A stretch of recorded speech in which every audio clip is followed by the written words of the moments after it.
পিলখানা হত্যাকাণ্ড জাতীয় জীবনে গভীর ক্ষতের সৃষ্টি করেছে উল্লেখ করে প্রধানমন্ত্রী তারেক রহমান বলেছেন, এই হত্যাকাণ্ডে জাতীয় নিরাপত্তার দুর্বলতা প্রকাশিত হয়েছে। জাতীয় নিরাপত্তা কাঠামোকে আরও শক্তিশালী করা হবে বলে উল্লেখ করেন প্রধানমন্ত্রী তারেক রহমান।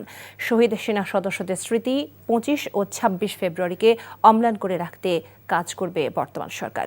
শহীদ সেনা দিবসে সেনানিবাসে মতবিনিময়ে তিনি এ কথা বলেন। দেখুন হাসান মাহমুদের রিপোর্ট।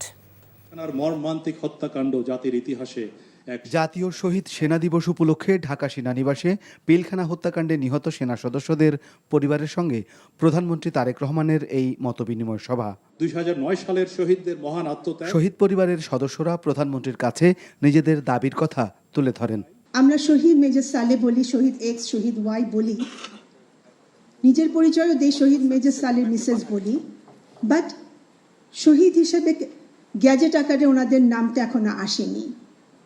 আমি মাননীয় প্রধানমন্ত্রীর কাছে এটা আবেদন করছি, এই ৫৭ অফিসারের নাম যেন গ্যাজেট আকারে শহীদ হিসেবে গ্যাজেট আকারে বেরোনো হয়।